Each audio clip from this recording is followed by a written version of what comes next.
Breaking చూస్తున్నాం. పశ్చిమాసియాలో మరోసారి ఉద్రిక్తతలు నెలకొన్నాయి. ఇరాన్ పై అమెరికా ప్రతీకార దాడులు చేపట్టింది. తొలుత హర్ముజ్ జలసంధిలో వాణిజ్య నౌకపై ఇరాన్ డ్రోన్లతో దాడి చేసింది.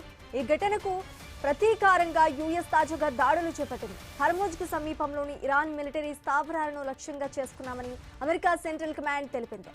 ఇరాన్ కు చెందిన క్షిపణి డ్రోన్ల నిల్వ కేంద్రం, తీర ప్రాంత రాడార్ సైట్లపై తమ యుద్ధ విమానాలు దాడులు చేశాయని వెల్లడించింది.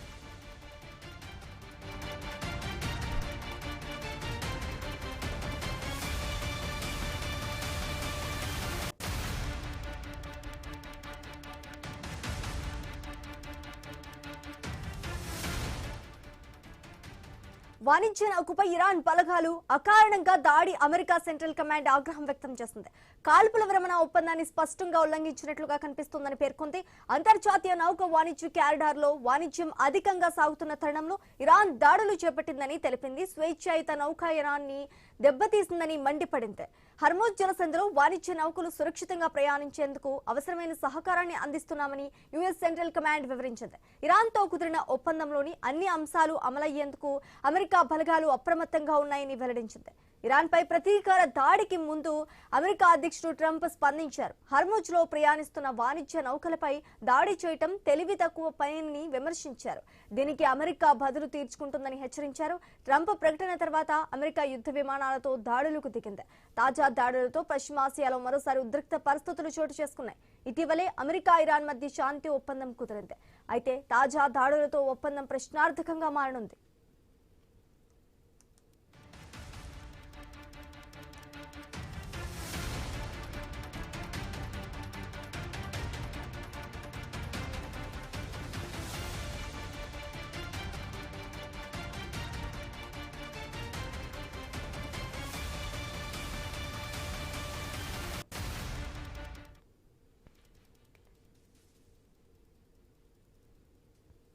పశ్చిమాసియాలో మరోసారి ఉద్రిక్తతలు నెలకొన్నాయి. ఇరాన్ పై ప్రతీకార దాడులు చేపట్టింది.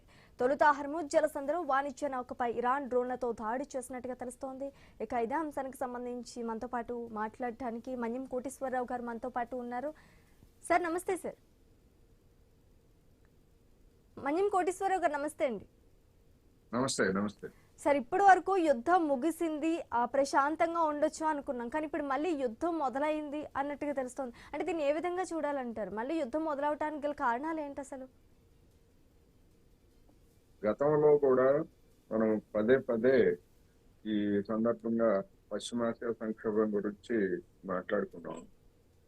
మాట్లాడుకున్నప్పుడు నేను చెప్పినటువంటి అంశాలు ఏమిటి అంటే, ఒప్పందాన్ని ఉల్లంఘించేందుకు అమెరికా ఏ విధంగా దానికి కూతురు పొడుస్తున్నదో అనేటువంటిది ప్రధానమైనటువంటి అంశంగా చెప్పాను. ఇప్పుడు తాజాగా సంభవించినటువంటి పరిణామాల్లో కూడా అదే అనేటువంటిది మనకు స్పష్టంగా కనిపిస్తూ ఉంది. ఇరాన్ అమెరికా మధ్య కుదిరినటువంటి ఒప్పందంలో లెబనాన్ నుంచి ఇజ్రాయెల్ సైన్యాలు వైదొలగాలి, అదేవిధంగా అక్కడ ఉన్నటువంటి హెజ్బుల్లా లేదా ఇతర సాయుధ శక్తుల మీద అది జరుపుతున్నటువంటి దాడులను విరమించాలనేటువంటిది ఒక షరతు. కానీ దానికి విరుద్ధంగా ఇజ్రాయెల్ ప్రభుత్వము, అదేవిధంగా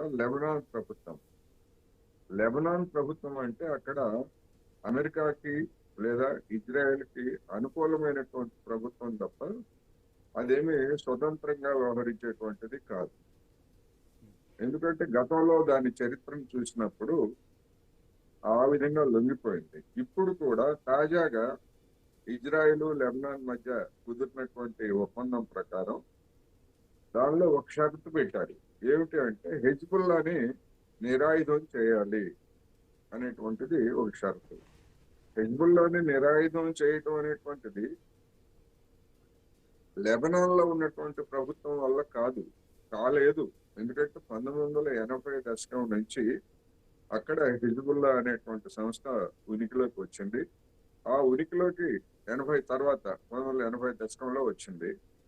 ఎందుకు వచ్చిందంటే, మాకు రక్షణగా ఉండాలంటే లెబనాన్ లో కొంత ప్రాంతం మాకు కావాలని ఇజ్రాయెల్ దాడి చేసి దక్షిణ లెబనాన్ ని ఆక్రమించింది. ఆ ఆక్రమణకు వ్యతిరేకంగా లెబనాన్ లో ఉన్నటువంటి ప్రభుత్వము ఏమి చేయలేక చేతులు ఎత్తేసింది. ఆ క్రమంలో హిజ్బుల్లా అనేటువంటి సంస్థ రంగంలోకి వచ్చి ఇజ్రాయెల్ దురాక్రమణని వ్యతిరేకించింది. విధి లేక 2006లో ఇజ్రాయెల్ దక్షిణ లెబనాన్ నుంచి వెనక్కి ఉపసంహరించుకుంది. ఇప్పుడు మళ్ళా ఆ హెజ్బుల్లాని సాఫ్గా చూపించి ఆ హెజ్బుల్లా తోటి మాకు ప్రమాదం ఉందనేటువంటి పేరుతోటి ఇప్పుడు మళ్ళా దక్షిణ లెబనాన్ ఆక్రమించుకుంది. ఈ ఆక్రమించుకున్నటువంటి ఈ నేపథ్యంలో అసలు ఇరాన్కి ఏం సంబంధం హెజ్బుల్లా తోటి లేకపోతే లెబనాన్ తోటి అని చెప్పేసి నెతన్యాహు నిన్న మాట్లాడుతున్నాడు. మరి ఎలాంటి సంబంధము లేకపోయేట్లయితే అమెరికా ఇరాన్ తో ఒప్పందంలో ఆ అంశాన్ని ఎందుకు చేర్చింది అనేటువంటిది ప్రశ్న. అందుకని తెర వెనకాల జరుగుతున్నటువంటిది వేరు, తెర ముందు మనకి కనిపిస్తున్నటువంటిది వేరు. ఆ విధంగా అమెరికా ఇజ్రాయెల్ లెబనాన్ తో ఒప్పందాన్ని ఉల్లంఘించి అక్కడ తిష్ట వేయడానికి ప్రోగ్రెసివ్లీ విత్డ్రాయల్ అని చెప్పేసి చెప్తున్నారు. అంటే ఇజ్రాయెల్ దళాలు లెబనాన్ నుంచి ఒక్కసారిగా వెనక్కి రావట. ప్రోగ్రెసివ్లీ అంటే ఎన్ని సంవత్సరాలు, నెలల, రోజుల అనేటువంటిది ఏమి లేదు, సంవత్సరాల తరబడి అక్కడే. దానికి మళ్ళా ఇంకొక షరతు ఏమిటి, హెజ్బుల్లాని నిరాయుధం చేస్తేనే. ఇంతవరకు గడిచినటువంటి 25-30 సంవత్సరాల చరిత్రలో హెజ్బుల్లాని నిరాయుధం చేయడం అనేటువంటిది లెబనాన్ మిలిటరీ వల్ల కాదు, తేలిపోయింది ఆ విషయం.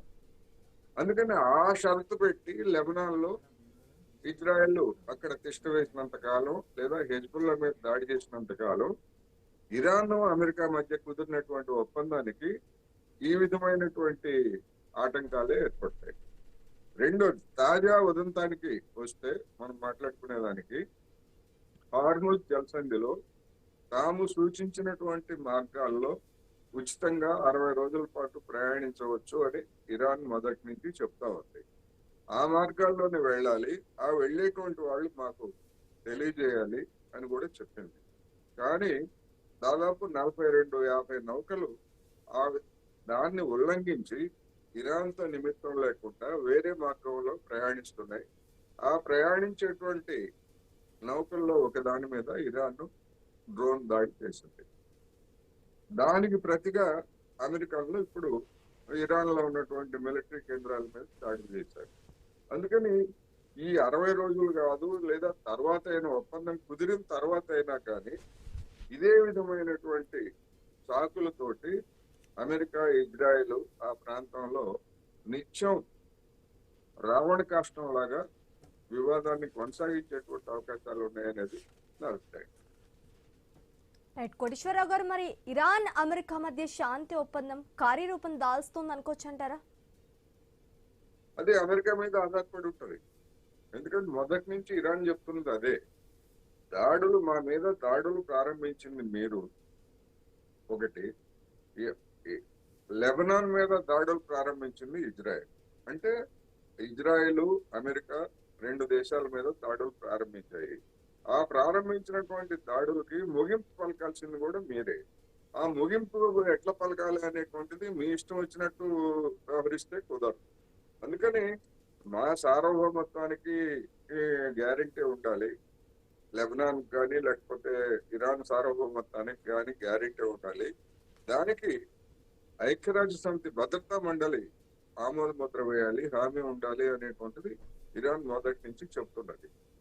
అందుకని ఈ క్రమంలో పరస్పర అనుమానాలు, ప్రతి చర్య మీద, ప్రతి అడుగు మీద అమెరికా ఇరాన్ మధ్య, అదేవిధంగా ఇజ్రాయెల్ ఇరాన్ మధ్య ప్రతి చర్య మీద అనుమానాలు తలెత్తున్నటువంటి నేపథ్యంలో ఇది సజావుగా ముందుకు సాగుతుందా లేదా అనేటువంటిది కూడా ఒకటే.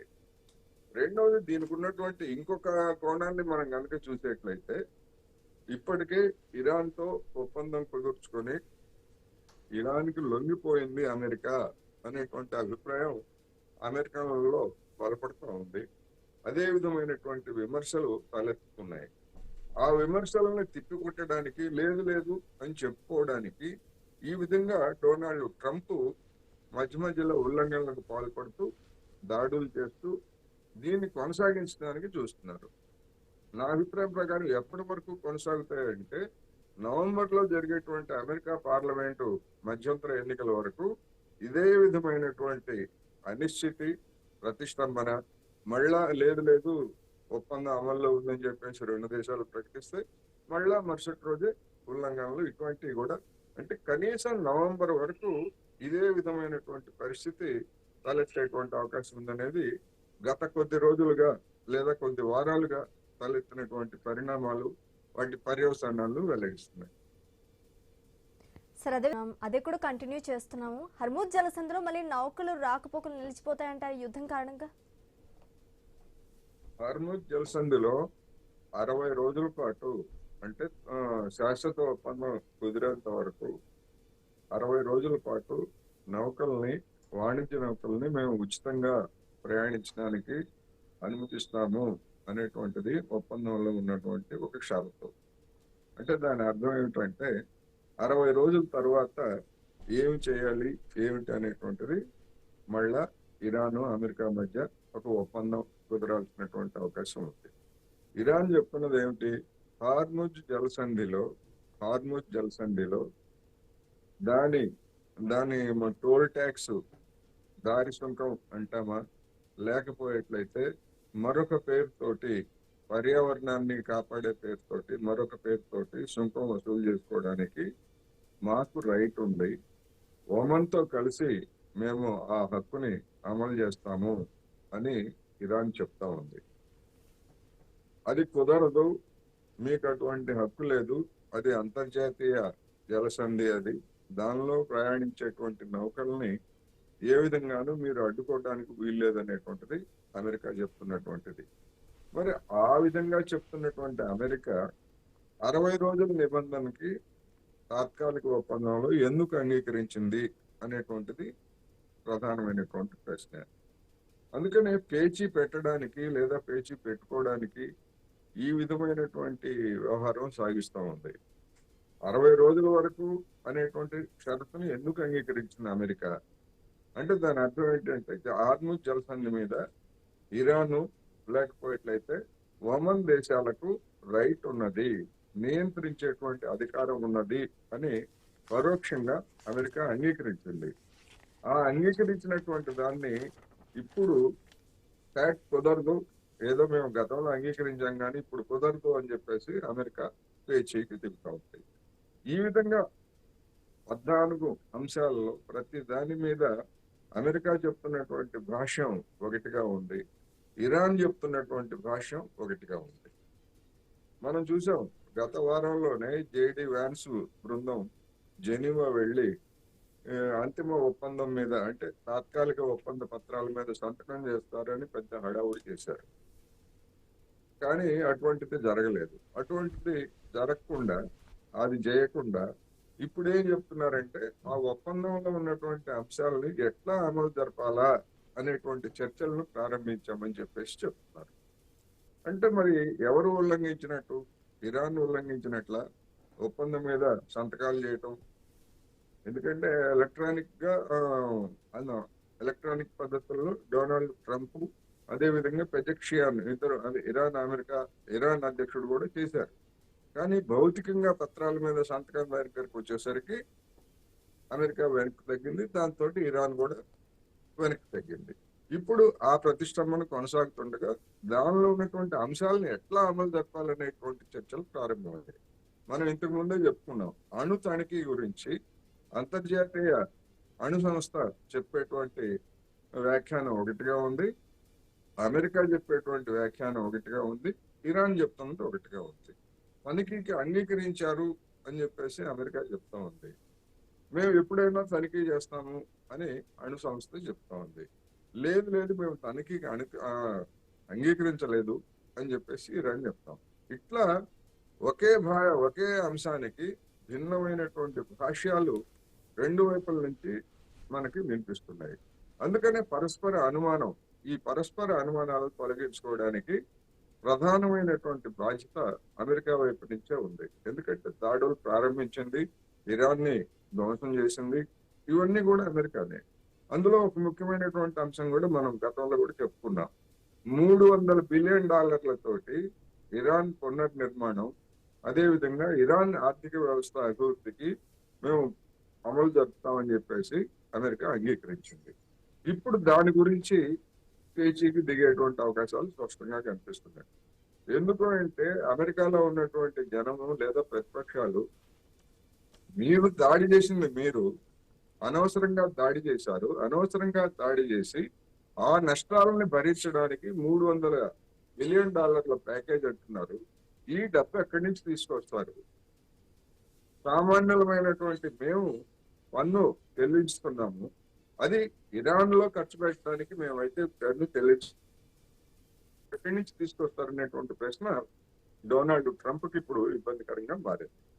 అందుకని వీటన్నింటినీ అవాయిడ్ చేయడానికి కనీసం పార్లమెంట్ ఎన్నికల వరకు ఈ ఒప్పందం లేకపోతే ఇవన్నీ కూడా కుదుర్చుకోకుండా, లేదు లేదు మేము ఇరాన్కి లొంగిపోలేదు అని చెప్పుకోవడానికి డొనాల్డ్ ట్రంప్ పడుతున్నటువంటి తిప్పలు ఇవన్నీ కూడా వాటిలో భాగంగానే ఇప్పుడు జరుగుతున్నటువంటి పరిణామాలు అన్నది స్పష్టం. కోటేశ్వరరావు గారు, మరి ఈ తాజా పరిస్థితులు హర్ముజ్ లో ఆయిల్ రవాణాపై ఎలాంటి ప్రభావం చూపబోతున్నాయంటారు? ఆయిల్ రవాణా మీద కానీ లేదా ఇతర వస్తు రవాణా మీద కానీ ఎలాంటి ప్రభావం చూపే అవకాశం లేవు. ఎందుకు అంటే చిత్తశుద్ధి ఉన్నటువంటి దేశాలు, అది భారతదేశం కావచ్చు, చైనా కావచ్చు, లేదా ఇంకొక దేశం కావచ్చు, ఆ మార్గం నుంచి చమురు తెచ్చుకునేటువంటి వాళ్ళు లేదా గ్యాస్ తెచ్చుకునేటువంటి వాళ్ళు ఇరాన్ తో ఇదిగో మేము ఈ మార్గంలో వెళ్తున్నాము, ఈ రోజు మా నౌకలు బయలుదేరుతున్నాయి అనేటువంటిది చెబితే దానికి పోయేదేమీ లేదు. ఎందుకని ఇరాన్ ఆ విధంగా చెప్తా ఉందంటే ఆ జలసంధి మీద మాకు హక్కు ఉంది అని నిరూపించుకునేందుకు, ఆ హక్కుని మేము వదులుకోలేదు అని చెప్పుకునేందుకు ఇరాన్ ఆ విధంగా చేస్తా ఉంది.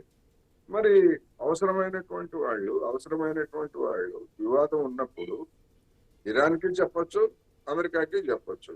కానీ ఇరాన్ చెప్పినటువంటి దారిలో కాకుండా మా ఇష్టం వచ్చినటువంటి దారిలో మేము వెళ్తాము అని ఏ నౌక అయినా కానీ, ఏ దేశానికి చెందినటువంటి నౌక అయినా కానీ ఎందుకు చెప్పాలి? వాళ్ళకి కావాల్సింది స్వేచ్ఛగా ఉచితంగా 60 రోజుల పాటు ఆ జలసంధిలో ప్రయాణించడం తప్ప ఇరాన్ చెప్పినటువంటి దాన్ని ఎందుకు వాళ్ళు తిరస్కరించాలి? అంటే ఎవరి తరఫున తిరస్కరిస్తున్నారు అంటే అమెరికా, ఇజ్రాయెల్ తరఫున తిరస్కరిస్తున్నారు. ఇది ఇరాన్ ని రెచ్చగొట్టేటువంటి అంశం. అందుకని ఈ విధంగా భిన్న భాష్యాలు ఉన్నటువంటి పరిస్థితి, ఆ ప్రాంతం మీద పట్టు మాదే అని చెప్పుకోవడానికి ఇరాన్ చేస్తున్నటువంటి ప్రయత్నాల్లో భాగంగానే మేము చెప్పినటువంటి రూట్లలోనే మీరు వెళ్ళాలి, అది మీకు రక్షణ కూడా అని చెప్తా ఉంది. దాన్ని ఉల్లంఘించినటువంటి నౌకలలో ఒక దాని మీద దాడి చేసింది. అందుకని ఇది ఎట్లా తేలాలి అనేటువంటిది ఒక ప్రశ్న. ఈ వివాదం పేరుతోటి అమెరికా మళ్ళా దాడులు చేయొచ్చు. ఒక రోజు దాడులు చేస్తుంది, తర్వాత మానేస్తుంది, మళ్ళా సాధారణమైనటువంటి పరిస్థితులు మళ్ళా ఏర్పడతాయి. మళ్ళా కొద్ది రోజుల తర్వాత మరొక పేరుతోటి ఈ వివాదం సాగుతూ ఉంటుంది. అందుకని మొత్తం మీద చూసినప్పుడు ఇలా చిన్న చిన్న ఎల్లి కజ్జాలు లాంటివి జరుగుతాయి తప్ప మరొకసారి గతంలో మాదిరి ఇరాన్ మీద అమెరికా లేదా ఇజ్రాయెల్ దాడులు చేసేటువంటి అవకాశాలు అయితే లేవు. యుద్ధం మనం అనుకునేటువంటి యుద్ధ పరిభాషలో ఆ స్థాయిలో దాడులు జరిగేటువంటి అవకాశాలు లేవు. చెదురుపదురు దాడులు అయితే సాగుతాయి. ఇరాన్ కూడా దాడులు చేస్తుంది, అదేవిధంగా అమెరికా కూడా దాడులు చేస్తుంది. ఇదే పరిస్థితి కొనసాగేటువంటి అవకాశాలు మనకి స్పష్టంగా కనిపిస్తున్నాయి. థ్యాంక్ యూ సార్, మాతో పాటు చక్కటి విశ్లేషణ అందించినందుకు.